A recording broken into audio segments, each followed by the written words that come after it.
चलिए अब हम अपनी सेल इंजरी यूनिट में आगे बढ़ेंगे और देखेंगे लेक्चर नंबर 5। ठीक है, देखो हमें लेक्चर नंबर 5 में कौन सा टॉपिक पढ़ना है, इरिवर्सिबल सेल इंजरी। ठीक है, देखो जो लेक्चर नंबर 4 था उसमें हमने पढ़ा था रिवर्सिबल सेल इंजरी।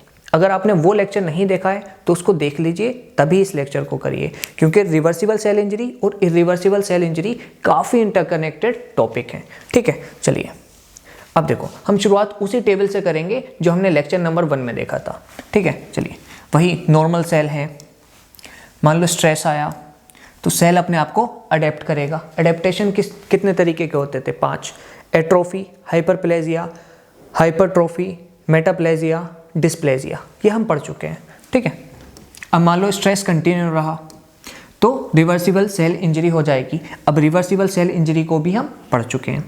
ठीक है, अब मान लो स्ट्रेस फिर भी कंटिन्यू रहा तो इरिवर्सिबल सेल इंजरी हो जाएगी। ठीक है, और इरिवर्सिबल सेल इंजरी पर सेल जो है वो सैड फेज बना रहा है। वो इसलिए क्योंकि अगर इरिवर्सिबल सेल इंजरी हो जाएगी तो सेल डेथ होना तय है। ठीक है, चलिए अब एक नोट पॉइंट देख लो। If injurious stimulus is removed cell can not go to normal state. मतलब ये यही कह रहे हैं कि अगर एडेप्टेशन तक स्ट्रेस को हटा दोगे तो सेल अपनी नॉर्मल स्टेट पर चला जाएगा। वहीं रिवर्सिबल सेल इंजरी तक भी आप स्ट्रेस को हटा दोगे या इंजूरियस स्टिमुलस को हटा दोगे तो सेल अपनी नॉर्मल स्टेट पर चला जाएगा। लेकिन अगर इरिवर्सिबल सेल इंजरी हो गई तो आप चाहे स्ट्रेस को हटाओ ना हटाओ, सेल की डेथ होनी पक्की है। ठीक है, मतलब इरिवर्सिबल सेल इंजरी के बाद सेल अपनी नॉर्मल स्टेट पर नहीं जा सकता। काफ़ी बार हम इस टेबल को पढ़ चुके हैं, उम्मीद है समझ में आया होगा। ठीक है, देखो defining movement of irreversible cell injury. ठीक है, देखो मान लो एक नॉर्मल सेल है, स्ट्रेस आया, सेल ने अपने आप को अडेप्ट किया। फिर स्ट्रेस आया तो सेल रिवर्सिबली इंजर्ड हो गया। मान लो फिर स्ट्रेस आया, मतलब स्ट्रेस कंटिन्यू रहा तो सेल इरिवर्सिबल सेल इंजर्ड हो गया। तो कुछ डिफाइनिंग मूवमेंट तो होने चाहिए जो रिवर्सिबल सेल इंजरी को इरिवर्सिबल सेल इंजरी को अलग कर सकें। ठीक है, तो ध्यान रखना ऐसे 2 डिफाइनिंग मूवमेंट होते हैं जो रिवर्सिबल सेल इंजरी को और रिवर्सिबल सेल इंजरी को अलग करते हैं। ठीक है, देखो पहला माइटोकॉन्ड्रियल डिसफंक्शन। देखो आपने जब रिवर्सिबल सेल इंजरी पढ़ी थी तो वहाँ पर ऑक्सीजन की कमी हुई थी। ऑक्सीजन की कमी की वजह से माइटोकॉन्ड्रियल डिसफंक्शन हुई थी। तो आपके दिमाग में ये क्वेश्चन आ सकता है कि यार cell injury reversible cell injury में भी माइटोकॉन्ड्रिया का डिसफंक्शन हो रहा था और इरिवर्सिबल सेल इंजरी में भी माइटोकॉन्ड्रिया का डिसफंक्शन हो रहा है। तो ये डिफाइनिंग मूवमेंट कैसे? देखो वहाँ पर माइटोकॉन्ड्रिया डिसफंक्शन हुआ था ऑक्सीजन की कमी की वजह से, लेकिन यहाँ पर माइटोकॉन्ड्रिया सीवियर डिसफंक्शन हुआ है। सीवियर डिसफंक्शन मतलब नॉर्मली ये सेल है, सेल के अंदर माइटोकॉन्ड्रिया है। अब देखो ये जो ग्रीन डॉट दिख रहे हैं ना आपको, ये है cytochrome C. Normally cytochrome C mitochondria के अंदर प्रेजेंट होते हैं। ठीक है, रिवर्सिबल सेल इंजरी भी होती है तो भी ये साइटोक्रोम सी माइटोकॉन्ड्रिया के अंदर प्रेजेंट होते हैं। लेकिन जैसे ही इरिवर्सिबल सेल इंजरी हो जाती है तो ये माइटोकॉन्ड्रिया की मेम्ब्रेन की परमिएबिलिटी इंक्रीज कर जाती है और ये साइटोक्रोम सी माइटोकॉन्ड्रिया से निकलकर साइटोप्लाज्म में आ जाते हैं। ठीक है, तो पहला डिफाइनिंग मूवमेंट क्या है?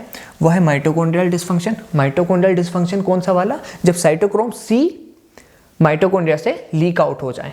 ठीक है, चलिए दूसरा डिफाइनिंग मूवमेंट है मेम्ब्रेन डिसफंक्शन। ठीक है, देखो रिवर्सिबल सेल इंजरी में भी मेम्ब्रेन डिसफंक्शन हुई थी, लेकिन इरिवर्सिबल सेल इंजरी में कुछ ज़्यादा मेम्ब्रेन डिसफंक्शन होगी। ठीक है, ध्यान रखना।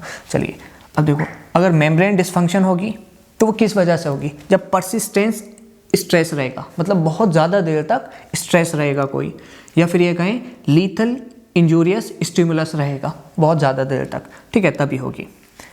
इसकी वजह से क्या होगा? Cell membrane lose its selectively permeability. ठीक है, मतलब ज़्यादा देर तक स्ट्रेस रहा तो सेल मेम्ब्रेन जो है वो अपनी परमिएबिलिटी को लूज कर देगी। अब परमिएबिलिटी लूज हो जाएगी तो वही कैल्शियम बहुत ज़्यादा अंदर आ जाएगा और भी अनवांटेड सब्सटेंस अंदर आ जाएंगे, जिसकी वजह से सेल को काफ़ी नुकसान झेलने पड़ेंगे। ठीक है, चलिए तो वही बात है, अगर सेल मेम्ब्रेन अपनी परमिएबिलिटी लूज कर देगी तो साइटोसोलिक कैल्शियम लेवल बढ़ जाएगा।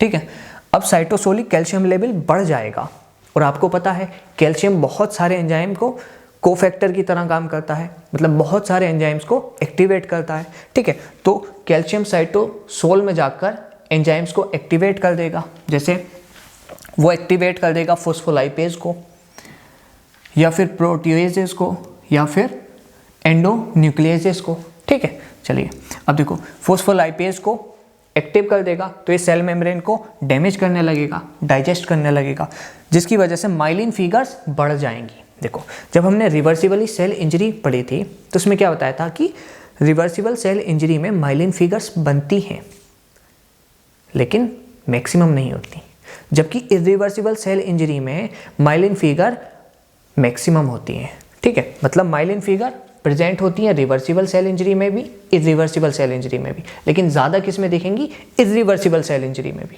ठीक है।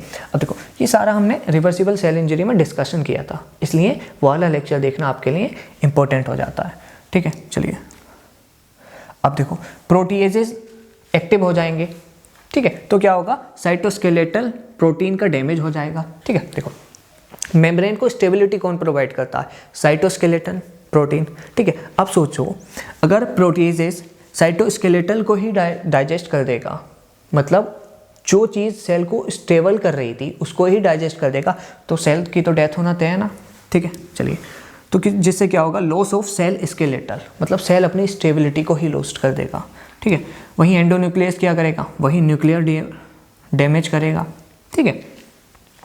चलिए, तो इरिवर्सिबल सेल इंजरी का ये 3 पॉइंट ध्यान रखना। ये तीनों पॉइंट किस वजह से होते हैं, इन साइटोसोलिक कैल्शियम की वजह से, ठीक है।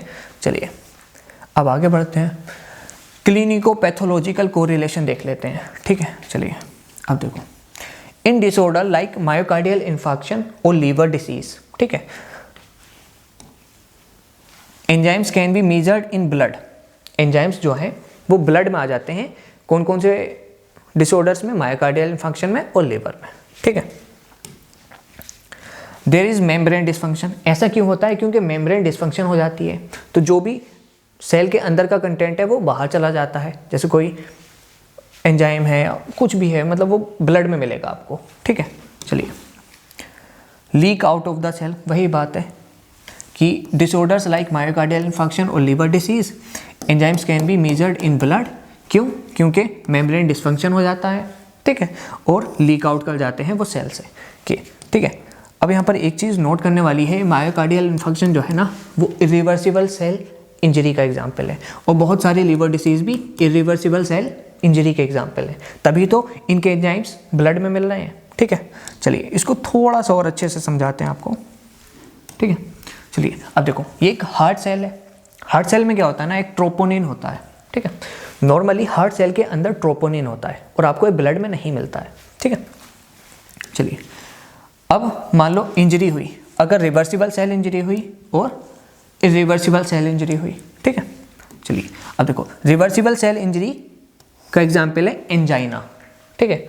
चलिए अब देखो, रिवर्सिबल सेल इंजरी में क्या होता है, हमने पढ़ा है कि रिवर्सिबल सेल इंजरी में sodium potassium ATPase pump function अपना लॉस्ट कर देते हैं, जिसकी वजह से सोडियम सेल के अंदर ज़्यादा इंक्रीज़ कर जाता है। अगर सोडियम इंक्रीज़ कर जाता है तो वाटर भी इंक्रीज़ कर जाता है। अब अगर वाटर इंक्रीज़ कर जाएगा रिवर्सिबल सेल इंजरी में तो सेलुलर स्वेलिंग देखने को मिलेगी, और सेलुलर स्वेलिंग को हम क्या कहते थे, हाइड्रोपिक चेंज या क्लाउडी चेंज, ठीक है। ये हम पढ़ चुके हैं, बस रिवाइज करा रहे हैं आपको, ठीक है। तो रिवर्सिबल सेल इंजरी का एग्जाम्पल है एंजाइना, ठीक है। इसमें क्या होता है कि सेल अपना साइज इंक्रीज कर जाता है, ठीक है। चलिए तो क्या देखने को मिलेगी, सेलुलर स्वेलिंग। लेकिन देखो, ये जो ट्रोपोनिन एंजाइम था, ठीक है, ये सेल के अंदर ही रहेगा, मतलब ये ब्लड में एलिवेटेड नहीं मिलेगा, ठीक है। जबकि इरिवर्सिबल सेल इंजरी का जो एग्जाम्पल है वो है मायोकार्डियल इन्फार्क्शन, ठीक है। इरिवर्सिबल सेल इंजरी में क्या होगा, मेम्ब्रेन का ब्रेक डाउन हो जाएगा, ठीक है। अगर मेम्ब्रेन का ब्रेक डाउन हो जाएगा तो ये जो ट्रोपोनिन सेल के अंदर था ये लीक आउट कर जाएगा और ये एलिवेटेड मिलेगा ब्लड के अंदर, ठीक है। चलिए तो एक चीज़ नोट करने वाली है, चाहे किसी को एंजाइना हो या मायोकार्डियल इन्फार्क्शन हो, दोनों आपके पास आएंगे चेस्ट डिस्कम्फर्ट के साथ, लेकिन आप इन दोनों डिसीज़ को सेपरेट कैसे करोगे? ब्लड लेवल चेक करके। ब्लड में किसका लेवल चेक करोगे? ट्रोपोनिन। ठीक है, मायोकार्डियल इन्फार्क्शन में ट्रोपोनिन इंक्रीज मिलेगा ब्लड में, जबकि एंजाइना में ट्रोपोनिन इंक्रीज नहीं मिलेगा ब्लड में। ठीक है, तो समझ में आया कि आप इस चीज़ को क्लिनिक से कैसे रिलेट कर सकते हो। ठीक है, चलिए अब देखो माइटोकॉन्ड्रियल डेंसिटीज़। माइटोकॉन्ड्रियल डेंसिटीज़ के बारे में भी हम बात कर चुके हैं रिवर्सिबल सेल इंजरी वाले लेक्चर में। ठीक है, अब देखो वही large flocculent amorphous densities is the feature of irreversible cell injury. ध्यान रखना, एमसीक्यू पॉइंट है। तो ये feature of irreversible cell injury. ठीक है, और ये होता क्या है? कुछ नहीं, एक सेल के अंदर कैल्शियम का लेवल जब ज़्यादा बढ़ जाता है तो वो कैल्शियम माइटोकॉन्ड्रिया के अंदर डिपॉजिट होने लगता है। उसको हम क्या कहते हैं? माइटोकॉन्ड्रियल डेंसिटीज या एमोर्फस डेंसिटीज। ठीक है, अब इरिवर्सिबल सेल इंजरी में जो माइटोकॉन्ड्रियल डेंसिटीज होती हैं या एमोर्फस डेंसिटीज होती हैं वो ज़्यादा होती हैं। ठीक है, तो इसलिए हमने नाम दिया लार्ज फ्लोकुलेंट एमोर्फस डेंसिटी। जबकि रिवर्सिबल सेल इंजरी में जो माइटोकॉन्ड्रियल डेंसिटीज़ होती हैं या एमोर्फस डेंसिटीज़ होती हैं वो काफ़ी कम मात्रा में मिलती हैं, कम कंसंट्रेशन में मिलती हैं, इसलिए उसको हमने क्या नाम दिया? Small flocculent amorphous densities.